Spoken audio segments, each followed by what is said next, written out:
That way you'll find it more easily. So actually,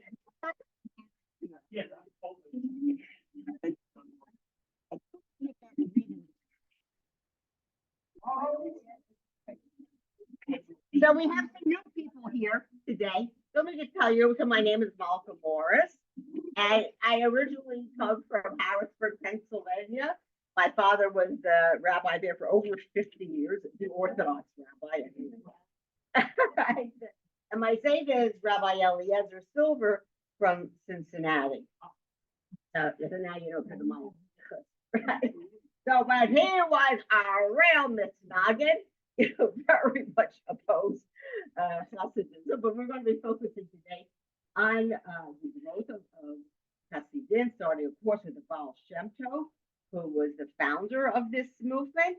And then we will talk about eventually the Gaon of Vilna, and then how the Misnagdim, came out so very strongly against the spread of Hasidism. It didn't help because it went on, and there are many tradition groups,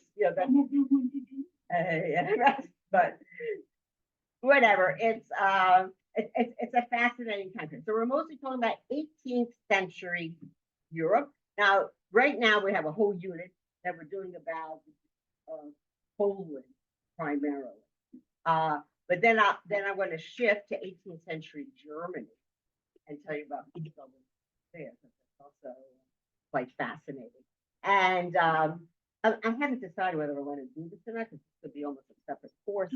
But then to talk about the Jews in the America, and how that, developed. I think it's fascinating. If you ever have a chance, by the way, how you're living down here in Florida, if you have a chance ever to go to Charleston, South Carolina, and Savannah, Georgia, very strong Southern accents there are two congregations there, which were founded starting in those early 1700s. Now they're reformed today, but they're very proud of their Spanish Portuguese heritage, and it's really quite interesting. So, and they have tours. You can go to the synagogue. So the one that's in Charleston, they're both in the historic district of there. Tour, so staying there, walking distance. And they had guides there, but they always say the wrong thing. They always say they were speaking Ladino. They did not speak Ladino. They spoke, if anything, Portuguese, because Ladino is the language of the Ottoman Empire. Jews who settled there, in Turkey, in Greece. They were the ones who spoke Ladino. They were coming actually from Portugal. They had left Spain in 1492. They went to Portugal. Inquisition was then brought into there, and they gradually got their way out of Portugal, and they went to Holland and for England, and from there they came to the Americas. So I can do actually my son. I already spoke to my son Shalom, so you heard him speak before. So he's currently the rabbi in London of the Bevis Marks Synagogue, which is the oldest synagogue in the city of London, or in the British Empire, what was the British Empire, or United Kingdom. And I learned a lot from him. He really knows the history of the Spanish Portuguese. Rabbi Shalom Morris. So, should you ever go to London, you must go visit the Bevis Marks. It is gorgeous. It's the original building from 1701. So when you sit on the benches, it's like, oh my God, I'm sitting here with somebody hundreds of years ago, with also sitting in that. Yeah, well, you could go to right in Amsterdam. You could go. It's called the Esnoga, just means synagogue, right? And that's a beautiful, very beautiful shul. So it's large. It's larger than Bevis Marks. The Bevis Marks, I feel, is like this little jewel, in the city of London. And it's a historic building. So it's like with your preservation, just like we have here in the US, like older buildings. All right. So let me go back. Did we get that extra copy? Oh, yes, you are giving them out. Okay. I don't know. Who else still needs a new one? This is from last week. You might still have it. But Today is the one on the Gaon of Vilna. Does anybody still need to think of the Gaon of Vilna? Okay. Yeah, you're the one who put it all together. You deserve it. Okay. So we have enough now, Andrea, with everybody? Okay, I appreciate it. That well, I think it's better because I think it shows up, you know. So I actually like that you do. So hopefully that's good for everybody. Okay. So I'll backtrack because you know we have a different group of people here. So we're talking again, we're 18th century Poland. The growth of Hasidism, it was really it grew out of some terrible time periods. Was in the 17th century in Poland, that's 1600s, starting in the years. Always you have to backtrack always to 1648, 49. Because they wrote Tachletat. There were terrible attacks upon the Jews of Poland. You have to understand, Poland was a huge kingdom. It was the kingdom of Poland slash Lithuania, but it also includes then Ukraine. So it was a huge territory, and the attacks upon the Jews began in the Ukraine, and the leader was a man who aligned himself with Cossacks, and that's Khmelnytsky. And from there, it spread northward even. So even though the official dates are 1648, 49, it spreads actually, it goes up until 1658. So we're talking about a 10-year period of terror that was occurring in Poland, and many Jews were massacred, and their homes were burned down, their businesses. They had to relocate. And the yeshiva movement, which had been such a beautiful and glorious, part of their lives, it will continue, but at a reduced numbers. Obviously, you can't sit and learn, when you're being attacked by hordes of people who want to kill you. But right after 1658, starting then into the 1660s and 1670s, we had a series of what are called Mashiach Sheker. Those are false messiahs. And the most prominent one of them was Shabtai Tzvi. And he began this movement, and it went like wildfire through the Jewish communities at that time period. And they believed, he could not claim he was the Mashiach.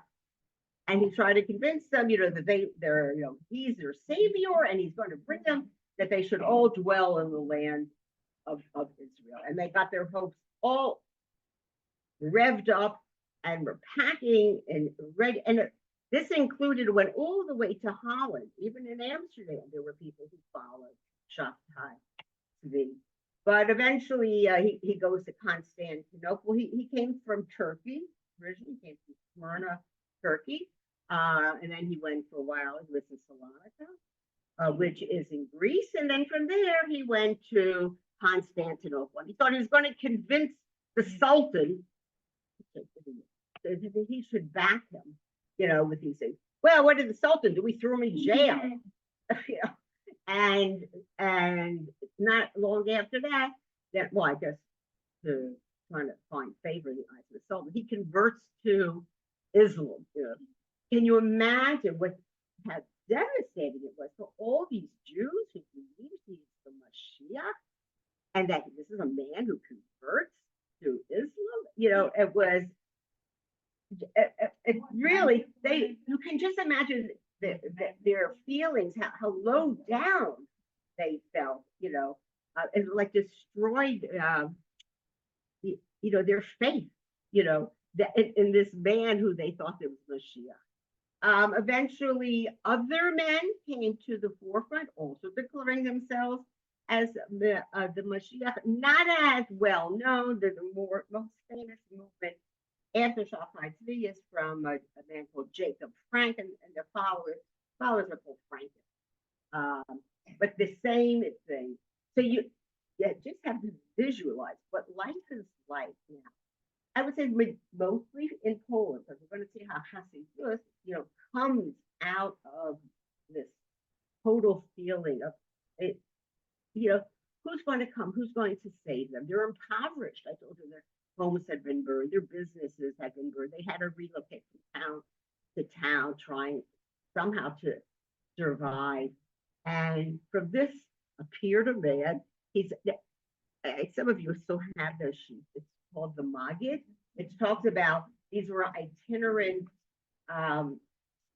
teachers who would go, from town to town, and these were not learned individuals, but they spoke of better times.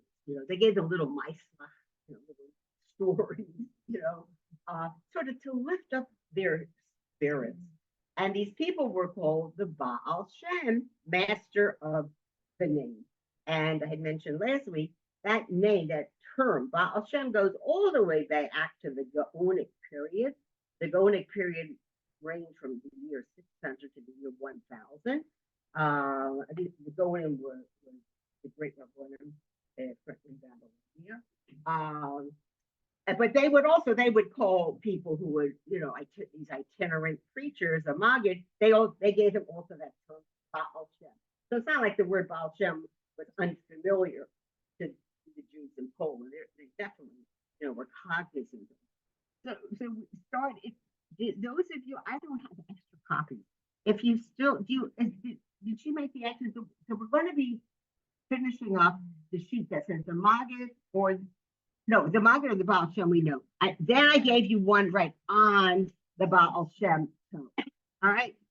So he was born about the year 1700. I mean, birth record, in those days. But it is assumed that he was born in the year 1700.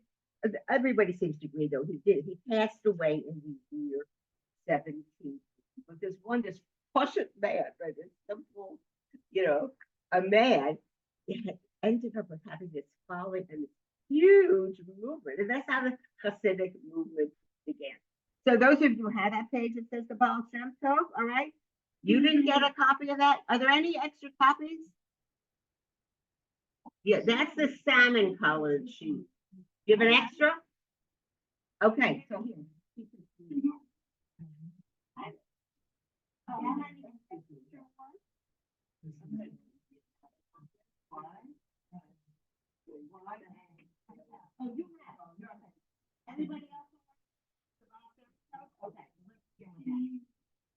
And I have his ears. So we had started it, but I want to, repeat myself because I don't want to here today.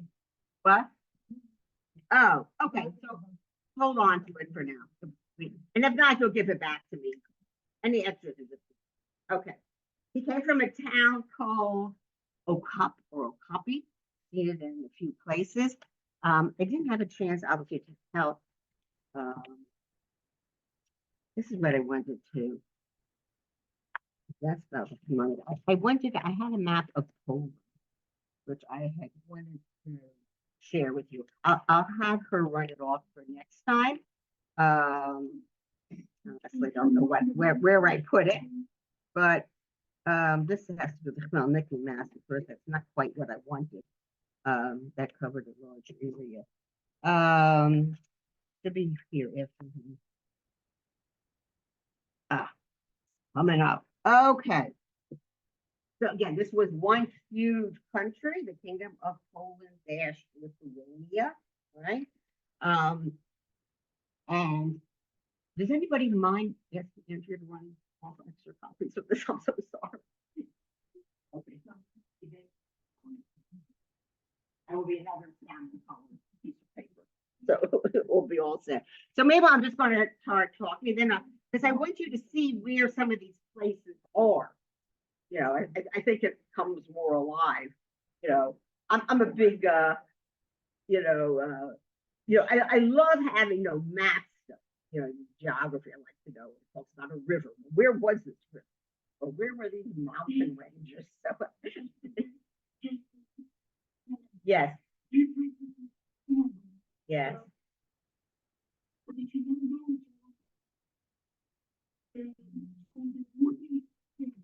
Oh, there are a series of these wooden synagogues throughout. Most of them are burned down. Yes, yes, yes.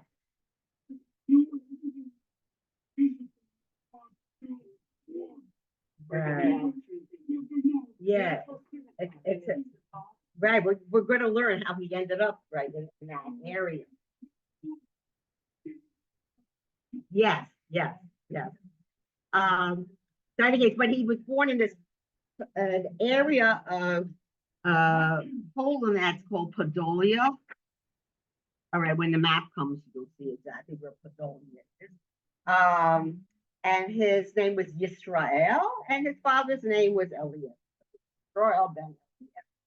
Um, Unfortunately, his parents died when he was a very little boy. They were very poor in any case. So he actually became a ward of the community. So they helped. I'm not sure who he was housed with, but they made sure that he received a rudimentary education. He was not some Grayson, you know, Talmud. He was a very simple individual. Um, It says, while Israel acquired some knowledge of Hebrew and Judaism, he was not the student. All right.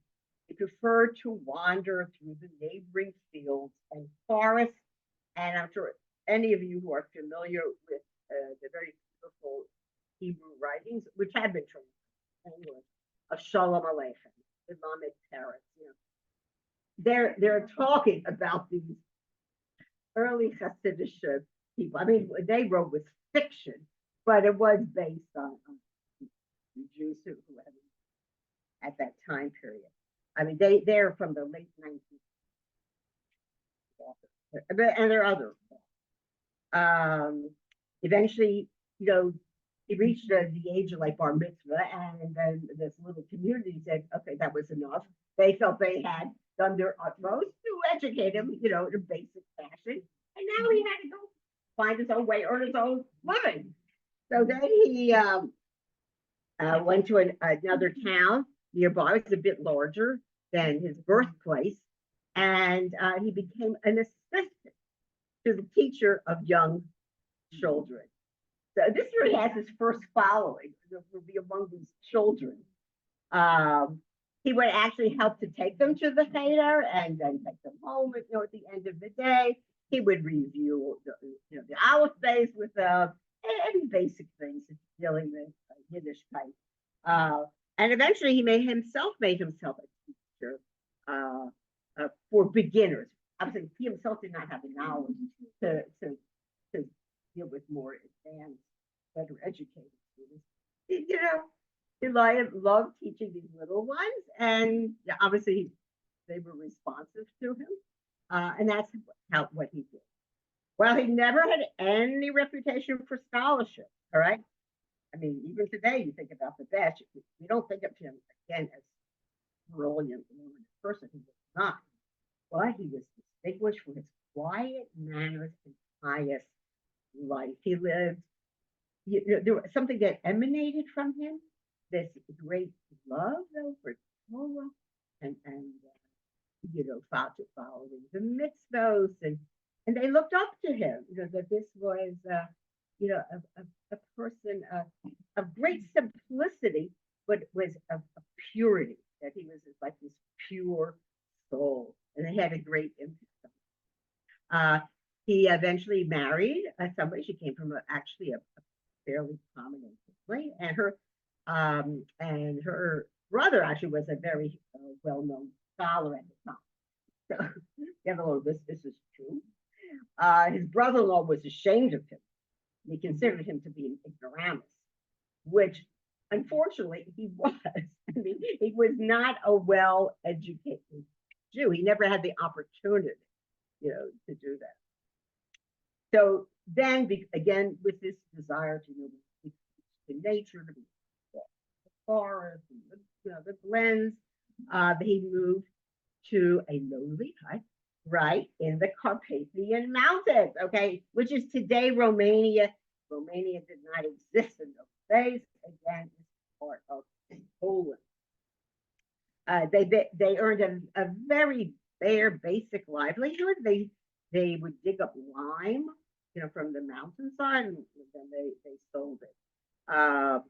But now, okay, because again, he's living out in the countryside. So now he starts devoting more and more time to Kabbalah. Now, just to sort of backtrack, when I talk about Shabtai Tzvi, Jacob Frank, and those other false messiahs, that was always the problem. These were people who might have had some basic Jewish education, but then they were devoting all their time to studying Kabbalah, and that's where they got a lot of their crazy. They were the actual Mashiach.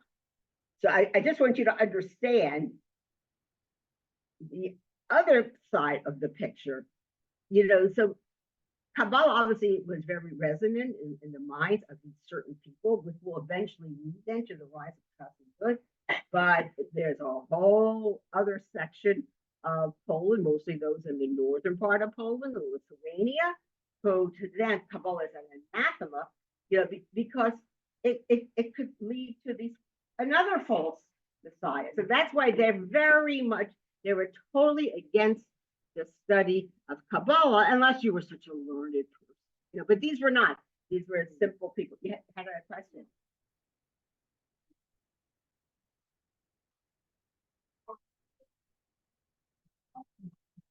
Oh, yes, exactly. Yes. Right. Right. It was a historical factor there. Right. You're always yeah, you're looking for some savior who's going to come and make their lives better. And until they're revealed as being false, they feel they're the genuine article. So yeah, eventually, because they all ended up converting in the end. This Frankist guy, I think he converts to Christianity. I mean, whatever. It's it's really a sad commentary, but whatever. But again, they had these like thousands and thousands of followers, truly believed that they were the Mashiach, and again is going to ultimately bring them back to Israel. I suppose, right? Then this is something that awakens within you this feeling of hope and a future, So that was very sad. All right. So he lived for quite a while in the Carpathian Mountains, and that's when he started devoting a lot of his studies now to Kabbalah. Uh, so after a number of years that way, he and his wife then returned to Galicia.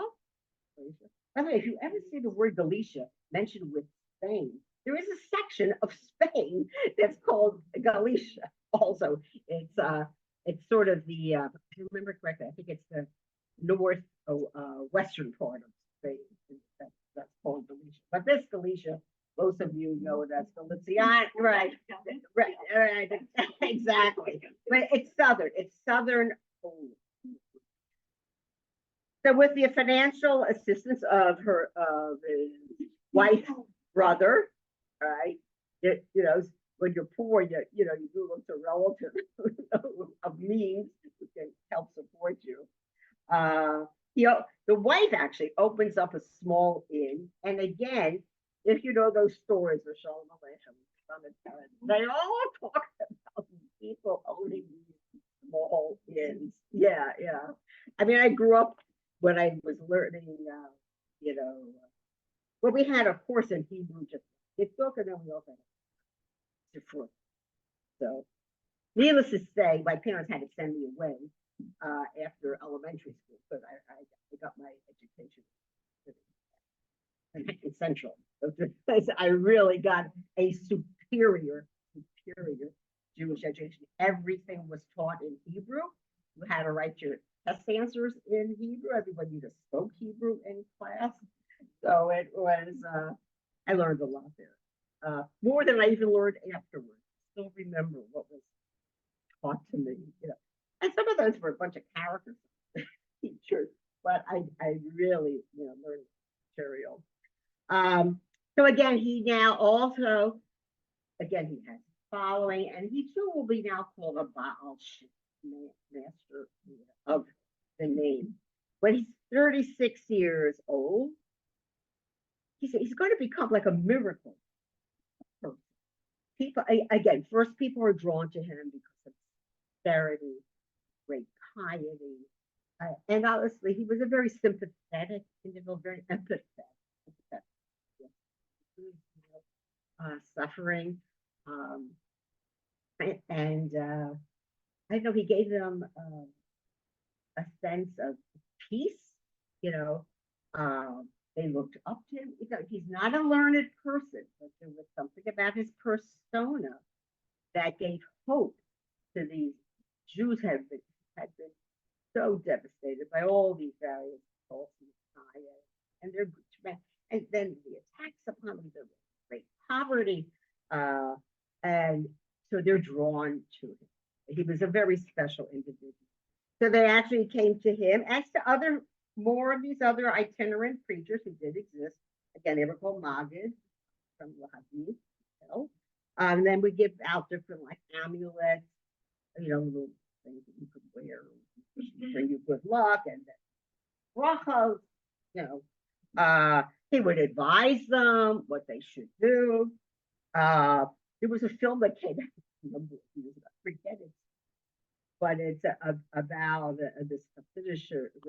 I mean, it had to do with a love, but they, it shows you how people come to the winter to tell them what to do. And this is like, this lady comes, she needs a new stove. I don't know if you remember this film. I can't think of the title right now. And she's asking the Rebbe what stove she should buy. It's like, they couldn't think independently. So then he said, well, my wife has this.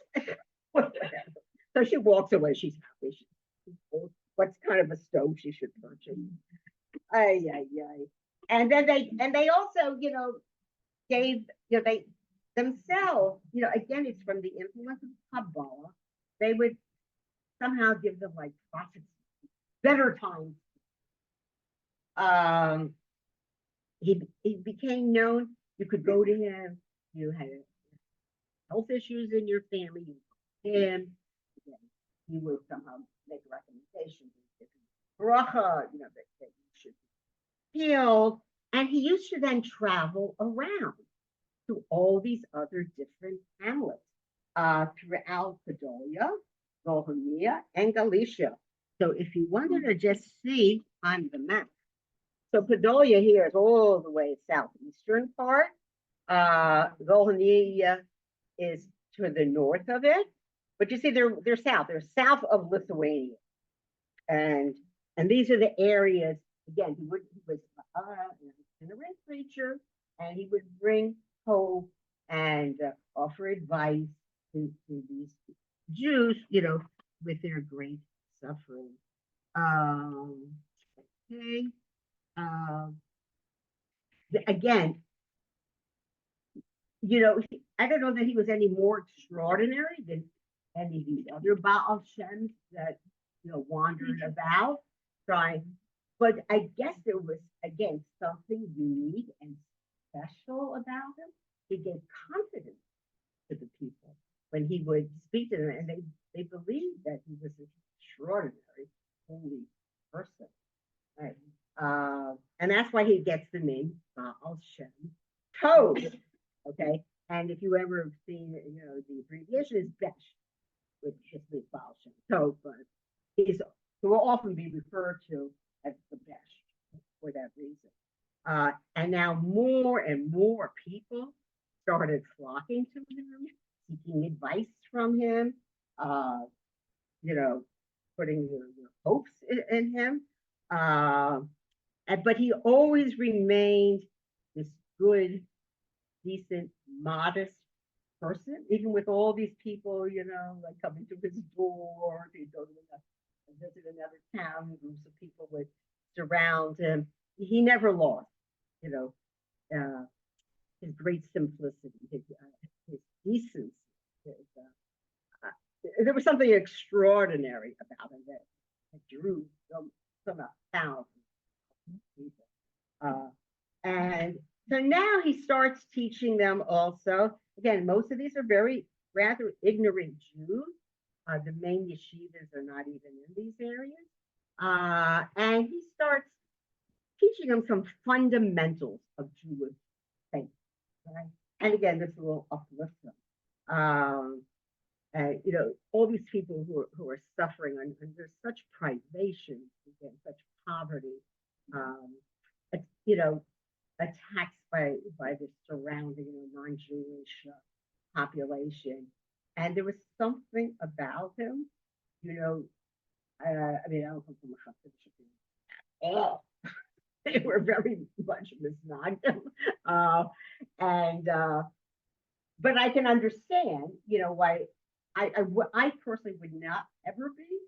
You know how some people like they follow a certain rabbi and they run after him all the time. This is very foreign, to the way that I was brought up in the schools I went to.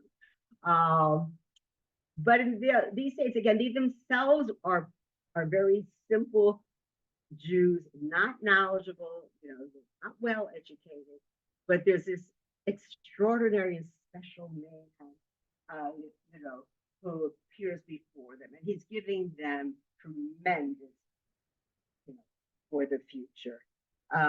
Just tell you a little bit more about him. He emphasized that you should, not sink yourselves into gloom. So like, that's not what God wants from us. He wants us to be happy, to be right, positive. And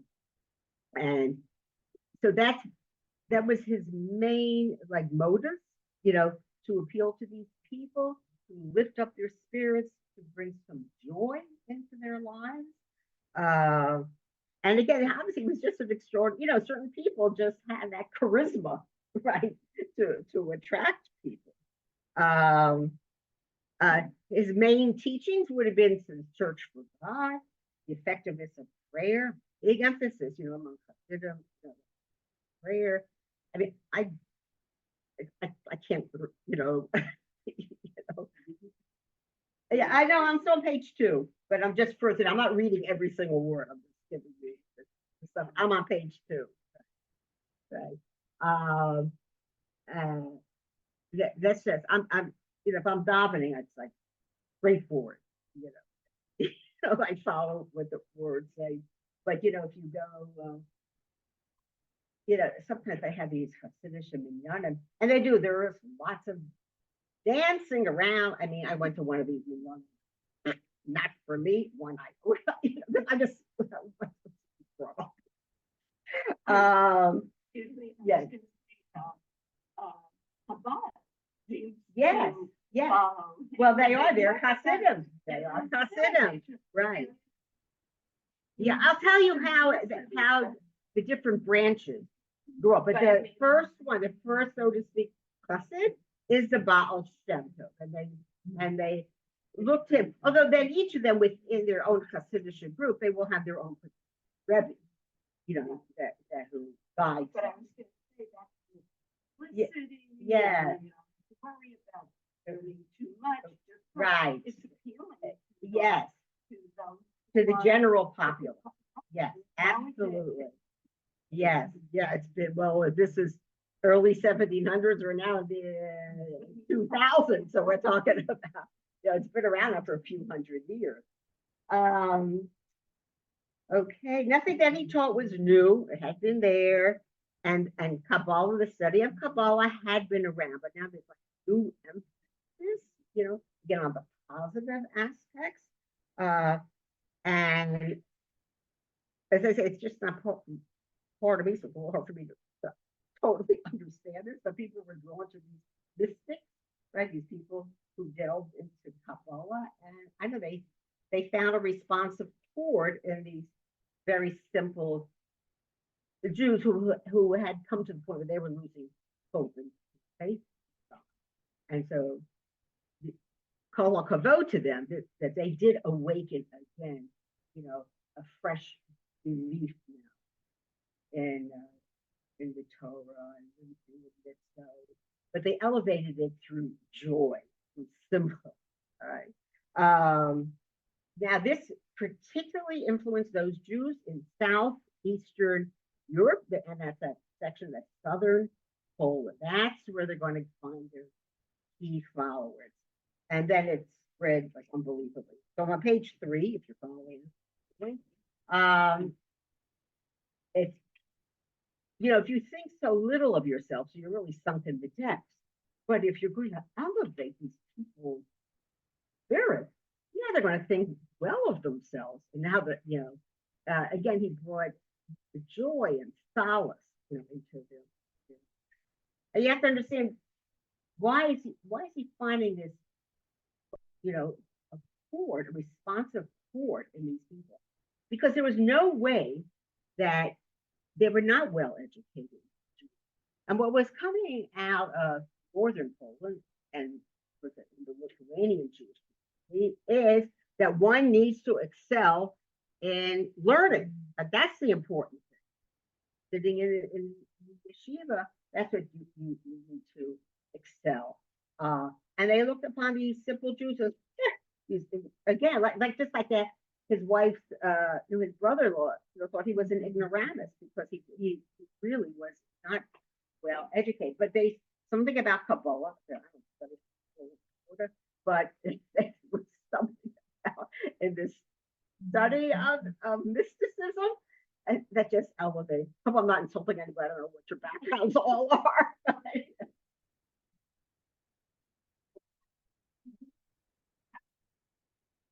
Yes, right. Right. Whatever he did, he helped to elevate their spirit. But I have to tell you, I am not from the Hasidic world. And yet, I can daven and it elevates my spirit. I mean, you have to really know Hebrew. Maybe, what? No, right. Yeah. I was never poor. My father was a rabbi. I mean, here and there are some wealthy rabbis of these very huge congregations. Are large, and my son is not wealthy either. Neither one. I have two sons. Again, he emphasized the best, the Baal Shem Tov. He emphasized great humility on the part of the student. Because, like in the literature community, they look up to people who are really learned, and no, they give like a stamp of approval and somebody who could really sit, learn, and But in this part of Poland, that wasn't possible. These were not students, so there weren't any great yeshivas. Um, so he's trying to give them like a sense of brotherhood. You are still part of the Jewish people. There is worth to you, merit, to your lives. Uh, and again, he tried to bring joy. I mean, I think that is something about the Hasidic world that they. I mean, I think I can't relate to them. I'm not coming from that part of the world, but for certain people in that day and age, well, and unto this day, right? I mean, it's a pretty powerful movement. Yes, yes, right,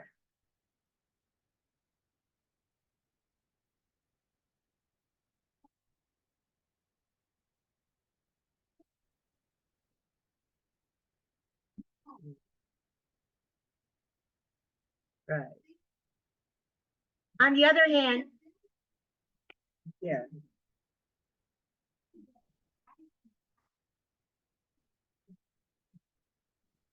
right.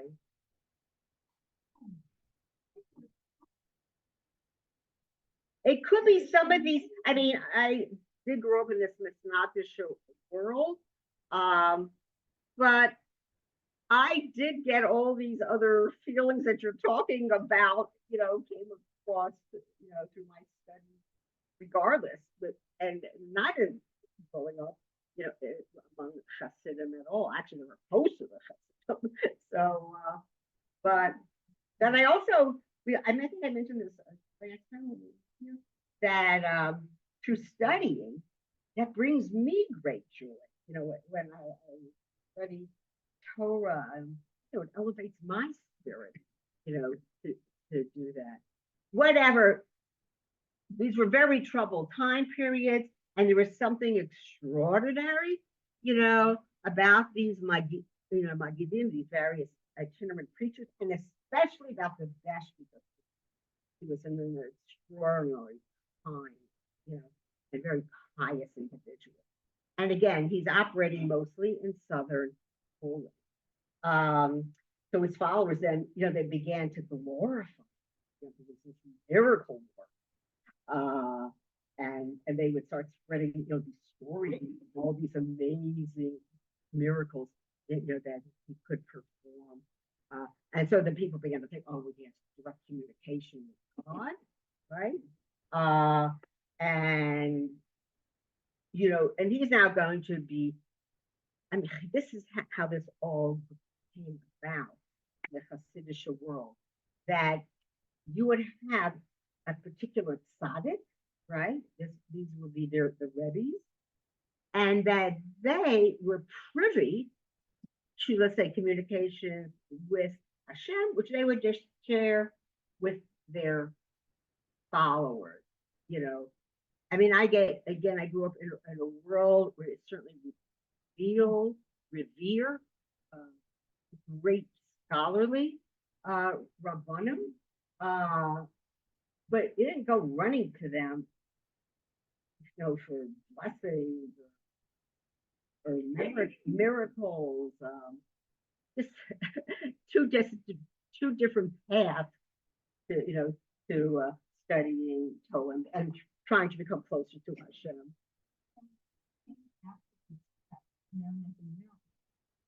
Even then, even while he was alive. Well, in the people's mind, I guess if you believe strongly enough in somebody, somehow you do believe these things are true. And as I said, I don't come from this world, and so I can't, buy into it, but whatever. He had tremendous impact and influence. And these Jews who could have theoretically, because of their terrible living conditions, could have totally given up, right? Being observant Jews, which is we're going to see is going to happen, right? In the latter part of that 18th and into the 19th century, so many Jews are going to leave the Orthodox fold. But these Hasidim didn't. I mean, they always remained observant Jews. Well, you can always find these books now. Somebody who left the Hasidic world. And, I mean, I feel for them. I think they're lost. Yeah, not so cool. So he left no writings of his own. He didn't compose anything. But people, did remember. I guess he had, because of his amazing persona, people remembered his story. And there's this man, his name was Rabbi Yaakov Yosef, who collected all of the Besh writings. He wrote something called Toldos Yaakov Yosef. And the Besh dies in 1760, and this was written after his death. Compilation of stories about. And it's interesting that they became magnified and multiplied every time, subsequent, biographers would write about him. Even more amazing stories came about these miraculous things. And so he became a source of great inspiration to all those various followers, the rest who will come after him. Now, the person, I didn't know this until I started doing this research. The person who really brought the Hasidic movement, upon his death to the masses, is the Maggid of Mezrich. Okay, and his dates are 1708 to 1772. He's actually called Dov Ber. Is his name? He was Dov Ber ben Avraham. But he came. Now I looked up Mezrich here, and look, this is all the way in eastern Poland. Mezrich. Right? Do you see it on the map there? Yeah. Yeah, so it's very interesting. Again, so he was. There's another one.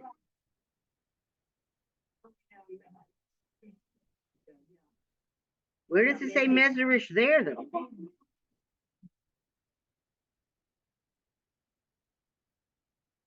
Of Podolia? Oh, I see. Above the word Poland. You're right. Maybe that's it. That would make more sense, quite honestly. That must be where he came. Because again, it's southern Poland. Right. The other would be too far. So again, this is a man who started following the best, you know, in his later years, his more years.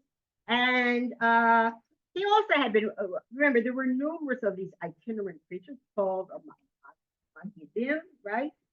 He was one of those.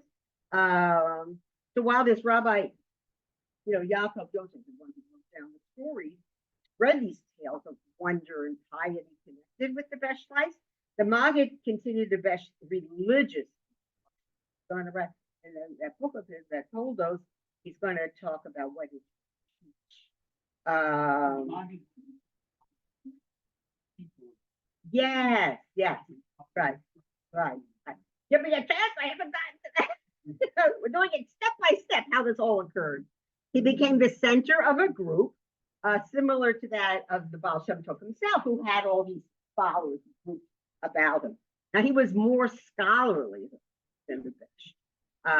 So he was able to provide the best religious teaching with a further foundation, you know, with something to back it up, you know, some of his various pronouncements to show that there is a source for this in Jewish learning. And he included there also the writings of other men of Kabbalah, other former mystics. But his main contribution was the training of a number of men who carried on the idea and became the leaders of that next generation. So when we come back next time, we'll talk about some of those leaders. But he's the one who's going to, because he's writing it all down, he's going to make it known throughout the Jewish world. And we'll give credence, you know, validity to what the Besh did. The Besh was just doing, you know, like just speaking about these things. Again, he wasn't a scholarly person, so he never wrote down anything thought processing, you know, but the Maggid will, and I think it will then make it maybe as a result by writing it down, making it more authentic, you know, that people, you know, began to accept. Again, this way of looking at Yahadus, you know, with key emphasis is with joy. If do with Hashem, and that, you know, that's particularly. All right, so we meet Mr. Hashem next week. We will continue our study now of the Maggid, and then of all the other Hasidic groups that will take place. You know, and then we'll learn about the Maggid.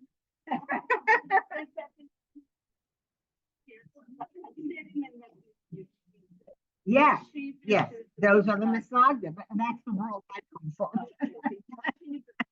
Right. Yeah. No, oh no, they don't like the Hasidim at all. Oh no.